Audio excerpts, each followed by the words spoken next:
तुकाराम महाराजर ನೆನಪು ಮಾಡ್ಕೊಂಡ್ರಲ್ಲ संत ज्ञानियाचे शरीर ते मिथ्यवे निर्विकार जेते पडे त्याची सारी पुण्यभूमी ಅಂತ ಎಲ್ಲಿ ಜ್ಞಾನಿ ಪಾದ ಇಟ್ಟಾರ ಸಂತ ಪಾದ ಇಟ್ಟಾರ ಸದ್ಗುರುಗಳ ಪಾದ ಇಟ್ಟಾರ ನೆಲನ ಸುಕ್ಷೇತ್ರ ಆಗ್ಯದ.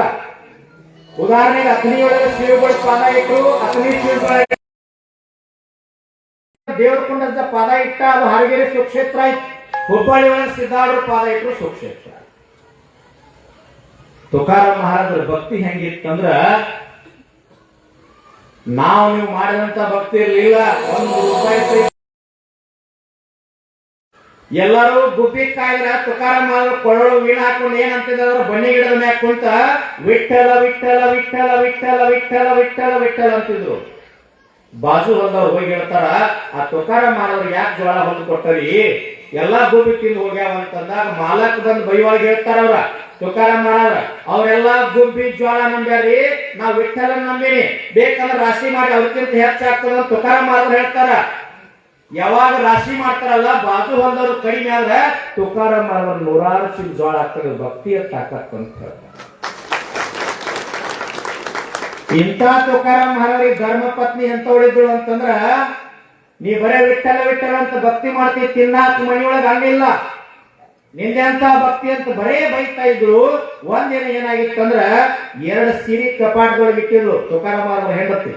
ಅವ್ ಯಾರೋ ಭಿಕ್ಷುಕ ತಾಯಿ ಮನೆ ಮುಂದೆ ಬಂದು ಭವತಿ ಭಿಕ್ಷಾ ಅಂತ ಅಂತಂದು ಒಳಗ ಹೆಂಡತಿ ಬೈಲಿಕತ್ತಾಳ. ಕಪಾಟದೊಳಗೆ ಇರ್ತಕ್ಕಂತ 2 ಸೀರೆಯನ್ನ ತಂದು ಆ ಭಿಕ್ಷಾ ಹೆಣ್ಮಗಳ ತಾಯಿ ಕೈ ಕೊಟ್ಟ, ನನ್ನ ಹೆಂಡತಿ ಬರೋದಕ್ಕಿಂತ ಮುಂಚೆ ಹೋಗ್ತಾಯಿ ಅಂತ. ಅವಾಗ ತುಕಾರಾಮ್ ಮಹಾರಾಜರಿಗೆ ಹೆಂಡತಿಗೆ ಸಿಟ್ಟು ಎಷ್ಟು ಬಂದಿತ್ತಂದ್ರ ತುಕಾರಾಮ್ ಮಹಾರಾಜರಿಗೆ ಬೈದು, ಬೇಡ ಇವ ಯಾರನ್ನ ನಂಬ್ಯಾನಲ್ಲ ವಿಠಲನನ್ನ, ಅವನ್ನ ಬೈಬೇಕಂತ ವಿಠಲ ಗುಡಿ ಕಡೆ ಹೋಗ್ತಿರ್ತಾಳ. ಸೊಲ್ಲಾಪುರದ ಒಂದು ಭಕ್ತ ಮನೆತನ ಗಂಡ ಮಗು ಆಗಲಿ ಅಂತ ಬೇಡ್ಕೊಂಡಿದ್ರು. ಗಂಡ ಮಗ ಹುಟ್ಟಿತ್ತು. 4 ರೇಷ್ಮೆ ಸೀರೆ ತಂದು ರುಕ್ಮಾಯಿ ಪಾದಕ್ಕೆ ಇಟ್ಟು ಹೋಗಿದ್ರು.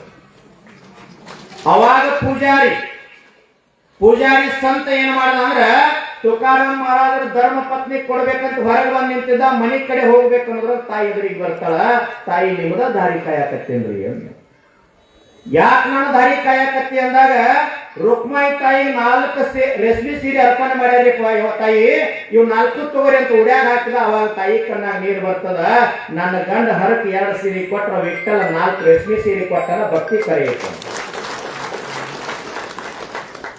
ಅವನ ನಂಬಿ ಬಂದ ಮೇಲೆ ಅವನಂತಾಗದಿದ್ದರೆ ಭುವನಕ್ಕೆ ಬಂದು ಫಲವೇನು. ಹಿಂಗ ಬದುಕ್ಯಾರ ಸಂತರು. ಮುಕ್ತಾಬಾಯಿ ಅಂತೇಳಿ ಬಹಳ ಸಾಧ್ವಿ ಭಕ್ತಿ ಹೆಣ್ಮಗಳು.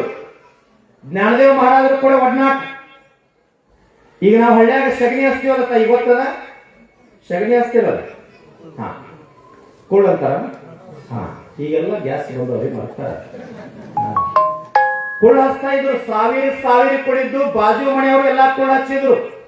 ಬಾಜು ಮನಿ ಹೆಣ್ಮಕ್ಳು ಏನ್ ಮಾತಾಡ್ತಾರ ಅಂದ್ರ, ಮುಕ್ತಾಬಾಯಿಗೆ ಏನ್ ತಿಳಿತದ, ಎಲ್ಲಾ ಕುಳ್ಳು ನಮ್ಮೊಳಗೆ ಇಟ್ಕೊಡ್ರಿ ಅಂತ ಎಲ್ಲಾ ಒಂದು ಪುಟ್ರಿ ಮಾಡಿಬಿಟ್ಟಿದ್ರು. ಅವಾಗ ನಾನು ಕುಳ್ಳದಂತ ಮುಕ್ತಾಬಾಯಿ ಹೇಳಿದ್ರೆ ಎಲ್ಲಾ ಹೆಣ್ಮಕ್ಳು ಜಗಳ ತೆಗಿತಾರ. ಯಾರೋ ಇಂತ ಮಹಾತ್ಮರು ಶರಣರು ಹಾದು ಹೋಗ್ತಿರ್ತಾರ, ತಾಯಿ ಏನ್ ಜಗಳ ಅಂದ, ಕುಳ್ಳಿನ ಜಗಳ ಹತ್ತಿದ್ರಿಪ್ಪ ಅಂತಂದು. ಅವಾಗ ಮುಕ್ತಾಬಾಯಿ ಕೇಳ್ತಾರ, ನೀನು ಕುಳ್ಳು ಯಾವ ಅದೇನ್ ತಾಯಿ ಎಲ್ಲ ಒಂದೇ ರೀತಿ ಹೆಂಗ್ ಗುರ್ತದ ಹಂಗಿರ್ಬೇಕ. ಒಂದು ಕುಳ್ಳು ತಗೊಳ್ರಿ, ಕಿವಿಗಿಡಿರಿ, ಯಾವ್ದು ವಿಠಲ ವಿಠಲ ವಿಠಲ ವಿಠಲ ಅಂತ ಅಂದ್ರೆ ಎಲ್ಲಾರ್ದವ್ರಿ.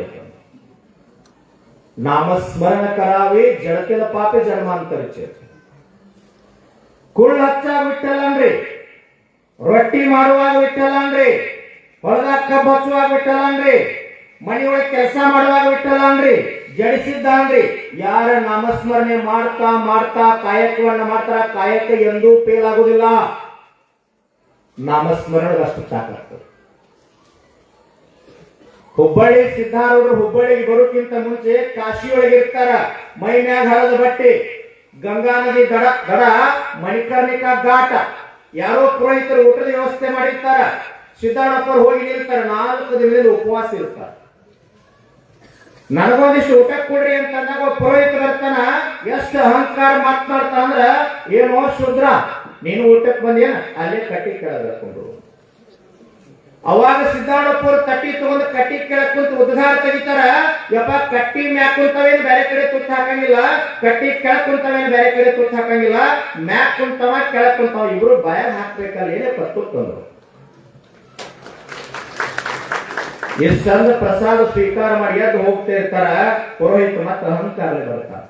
ಏನೋ ಶೂದ್ರ ಊಟ ಮಾಡಿ ಹಂಗ ಹೊಂಟಿಯಲ್ಲ, ಎಲಿಯ ನಿಮ್ಮಪ್ಪ ಬಂದ್ ತೆಗಿತಾನ ಅಂತಂದವ. ಅವಾಗ ಸಿದ್ದಾವ್ರು ಅಂತಾರ, ನೀನ ಏನೇ ತೆಗಿಯಂತ ಶಬ್ದ ಬಳಕೆ ಮಾಡಿಯಲ್ಲ. ಯಾವನ ನಾಮಸ್ಮರಣೆಯನ್ನ ನಮ್ಮ ಅಪ್ಪಂದು ಅಂತ ನಾವು ಮಾಡ್ತೀನೋ ಅವ ನಿಜವಾಗ್ಲೂ ನಮ್ಮ ಅಪ್ಪಿದ್ರೆ ಬಂದು ಎಲ್ಲಿ ತೆಗಿತಾನೆ, ಇಲ್ಲ ನಿಮ್ಮ ಅಪ್ಪಗೂ ತೆಗೆದಿಲ್ಲ. ಅಷ್ಟಂದ ಗಂಗಾ ನದಿ ಕಡೆ ಹೋಗಿ ಮಾಯ ಆಗ್ತಾರ. ಒಂದ್ 5 ನಿಮಿಷದ ತರವಾಗಿ ಒಬ್ಬ ಮುಪ್ಪಾವಸ್ಥೆ ಮುದಕ್ ಬರ್ತಾರ. ಇಲ್ಲಿ ನನ್ನ ಮಗ ಊಟ ಮಾಡಿ ಎಲಿ ಬಿಟ್ಟು ಹೋಗಿ ಅಂದ್ರೆ ಎಲಿ ಎಲ್ಲ ತೆಗಿಲಿಕ್ಕೆ ಬಂದಿನ್ರಿ ಎಂದ. ಅವಾಗ ಪುರೋಹಿತ ಗೊತ್ತಾಗ್ಲಿಲ್ಲ. ಅಲ್ಲಿ ಊಟ ಮಾಡಿ ಬಿಟ್ಟು ಹೋಗ್ಯಾನ ತೆಗಿ ಅಂತಂದ. ಮಗ ಊಟ ಮಾಡಿ ಹೋಗ್ತಾನ, ಎಲಿ ತೆಗಿಯಾಕ ಬಂದೇನ ಅಲ್ಲಿ ತಗೋ ಅಂದ. ಬಂದಿರ್ತಕ್ಕಂತ ಮುಪ್ಪಾವಸ್ಥೆ ಮೂಲಕ ಎಲಿ ತೆಗಿಲಿಲ್ಲ.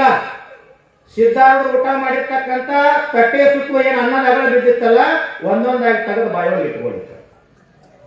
ಅವಾಗ ಪುರೋಹಿತ ಅಂತಾನ, ಬೇಕಂದ್ರೆ ಇನ್ನೊಂದ್ ತಟ್ಟಿ ಒಳಗ ಅನ್ನ ಹಿಡ್ಕೊಂಡು ಊಟ ಮಾಡು, ಯಾಕೆ ಬಿದ್ದದ ತಿನ್ನಾಕತ್ತಿ ಅಂತಂದಾಗ ಮುಪ್ಪಾವಸ್ಥೆ ಮುದಕ್ ಹೇಳ್ತಾನ, ಒಬ್ಬ ಸತ್ಯ ಸಾಧು ನಿತ್ಯ ಮುಕ್ತ ನಿಜವಾದ ಜ್ಞಾನಿ ಊಟ ಮಾಡಿದ ಅನ್ನದಾಗ ಏನೈತೆ ಪಾಯಿ ಕೈಲಾಸದೊಳಗೂ ಸಿಗುದಿಲ್ಲ, ನಿನ್ನಂತ ಅರ್ಧ ಜ್ಞಾನಿಗೆ ಏನ್ ಅರ್ಥ ಆಗ್ತದ. ಅಷ್ಟಂದು ಗಂಗಾ ನದಿ ಕಡೆ ಹೋಗಿ ಅವರು ಮಾಯ ಆಗ್ತಾರೆ. 4 ದಿನ ಯಾರಿಗೂ ಗೊತ್ತಾಗೋದಿಲ್ಲ. ಅವಾಗ ಪುರೋಹಿತರು ಎಲ್ಲಾರು ಕೂಡ ಇಂಥ ಜ್ಞಾನಿಗಳ ಹತ್ರ ಹೋಗಿ ಕೇಳ್ತಾರ, ಮೊದಲು ಒಂದು ಊಟ ಮಾಡಿದವ್ರು ಯಾರು, ಎಲಿ ತೆಗೆದವ್ರು ಯಾರು ಅಂತ ಕೇಳಿದ್ರೆ ಮೊದಲು ಒಂದು ಊಟ ಮಾಡಿದವರು ಹುಬ್ಬಳ್ಳಿ ಸಿದ್ದಾಡಪ್ಪರು. ಎಲಿ ತೆಗೆದವ್ರು ಯಾರಂದ್ರೆ ಸಿದ್ದಾಡ್ರು ಹೇಳಿದ್ರಲ್ಲ, ಯಾವನ ನಾಮಸ್ಮರಣೆಯನ್ನ ನಮ್ಮ ಅಪ್ಪಂದು ಅಂತ ಮಾಡ್ತೀನೋ ಅವ ನಿಜವಾಗ್ಲೂ ನಮ್ಮ ಅಪ್ಪಿದ್ರೆ ಬಂದು ಎಲಿ ತೆಗಿತಾನ ಅಂತ ಹೇಳಿದ್ರು. ಹಂಗಂದ್ರೆ ಸಿದ್ದಾಡ್ರು ಯಾರು ನಾಮಸ್ಮರಣೆ ಮಾಡ್ತಾ ಇದ್ರು? ಕಾಶಿ ವಿಶ್ವನಾಥನ ನಾಮಸ್ಮರಣೆಯನ್ನು ಸಿದ್ದಾಡ್ರು ಮಾಡ್ತಾ ಇದ್ರು. ಒಬ್ಬ ಸತ್ಯ ಸಾಧು ರೂಢಿಯೊಳಗ ಆರೂಢರಾಗಿರ್ತಕ್ಕಂಥ ಜಗದ್ಗುರು ಸಿದ್ದಾರ್ಥ ಆಟ ಹಿಡಿದ್ರ ಅಂತೇಳಿ ಕಾಶಿ ವಿಶ್ವನಾಥ ಜೀವಂತ ಆಗಿ ಬಂದು ಎಲಿ ತೆಗಿತಾನ ಅಂದ್ರೆ ಭೂಮಿ ತೆಲಿ ಮ್ಯಾಗ ನಾಮಸ್ಮರಣೆ ತಾಕತ್ ಎಷ್ಟದ. ಸಮಯ ಬಹಳ ಆಗ್ಯದ, ನಾ ಏನೇನು ಬಹಳ ಮಾತನಾಡಂಗಿಲ್ಲ. ಕೊನೆ ಒಂದು ಮಾತನ್ನ ಹೇಳಿ ನಾನು ಮಾತು ಮುಗಿಸ್ತೀನಿ. ಇವತ್ತು ತಾಯಿ ಮೊಬೈಲ್ ಇಲ್ಲಂದ್ರೆ ಜಗತ್ತು ನಡೀತಾ ಇಲ್ಲ. ಮೊಬೈಲ್ ಯಾರ ಕಡೆ ಇಲ್ರಿ ಅಂತ ಕೈ ಎತ್ತಂದ್ವಿ ಅಂದ್ರೆ ಯಾರು ಎತ್ತಂಗಿಲ್ಲ. ಯಾಕಂದ್ರೆ ಮೊಬೈಲ್ ಇಂದ ಜಗತ್ತ ನಡೀತಾ ಇಲ್ಲ. ಆದ್ರೆ ಮೊಬೈಲ್ ಎಷ್ಟು ಬಳಕೆ ಆಗಬೇಕು. ಮನೆಯೊಳಗೆ ನಾವು ಇವತ್ತು ಮೊಬೈಲ್ ಸಂಸ್ಕೃತಿ ಒಳಗೆ ಮಾತನಾಡ್ತಾ ಇದ್ದೀವಿ.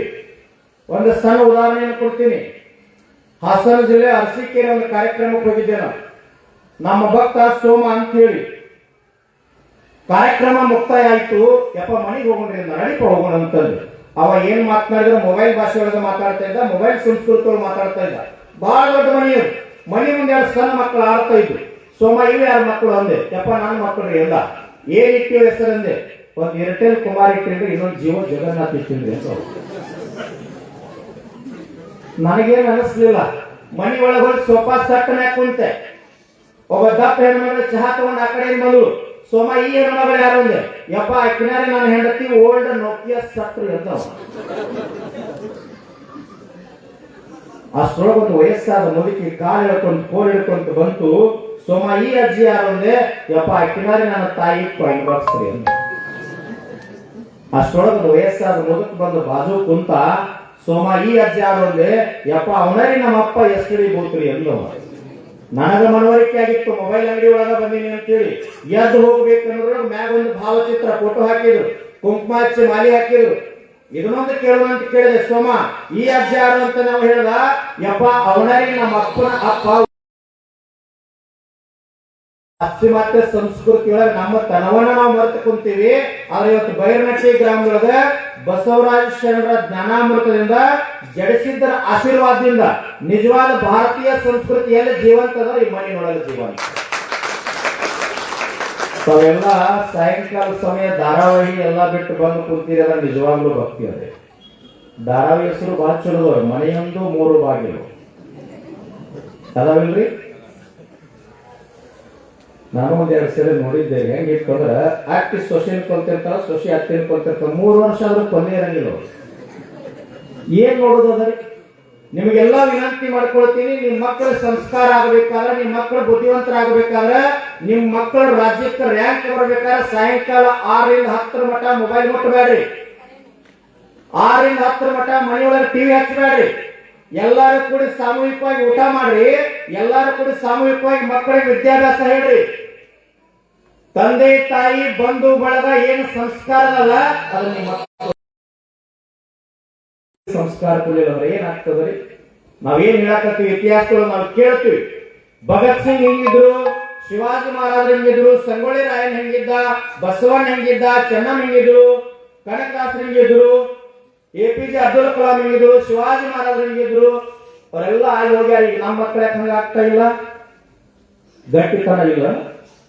ನಮ್ಮ ಮಕ್ಕಳ ಯಾಕೆ ಹಂಗ ಆಗ್ತಾ ಇಲ್ಲ? ನೀವು ಸಂಸ್ಕಾರಕ್ಕೂ ಇಂಥ ಪುಣ್ಯ ಭೂಮಿ ಅದ. ಒಂದು ವಿನಂತಿ ಮಾಡ್ಕೊಳ್ತೀವಿ, ಕೊನೆಯದಾಗಿ ಒಂದು ಮಾತನ್ನು ಹೇಳ್ತೀವಿ. ಎಷ್ಟು ವಿಷಯ ನಮ್ಮ ಒಳಗದ ಅಂತಂದ್ರೆ, ಇಲ್ಲಿ ಹಾರಾಡ್ಲಿಕ್ಕೆ ನೊಣದ ತಲೆ ಒಳಗೆ ವಿಷ. ನೊಣ ತಿಂದು ಹಲ್ಲಿ ಬದುಕ್ತದ, ಹಲ್ಲಿ ಒಳಗೆ ವಿಷ.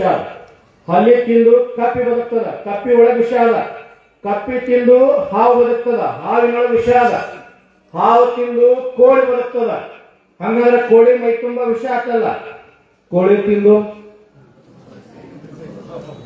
ನಮ್ಮನ್ನ ಕಟ್ಕೊಡ್ತಾರೆ. ನಾ ಹೇಳಿದ್ದ ಆ ಕೋಳಿ ಅಲ್ಲ, ತಪ್ಪು ತಿಳಿಬೇಡ. ಇದ್ರೊಳಗೊಂದು ಕೋಳಿ ಹೋಗ್ತದ, ನಾನು ನಂದು, ನನಗಾಗಿ ನಾನು ಶ್ರೇಷ್ಠ, ನಾ ಎಲ್ಲಿ ಇದ್ದರೆ ನಡೆಯುದಿಲ್ಲ, ಇದೆಲ್ಲ ನನ್ನಿಂದ ಜಡಿಸಿದ್ದ ಅಂತ ನಾಮಸ್ಮರಣೆ ಮಾಡಿ ಅಂದ್ರ ಇದೆಲ್ಲ ಕೋಳಿ ಹೊರ ಹೋಗ್ಲಿಕ್ಕೆ ಸಾಧ್ಯ ಅದ ಅಂತೇಳಿ ನನ್ನೆರಡು ಮಾತುಗಳು ತಮ್ಮೆಲ್ಲರ ಪಾಠ.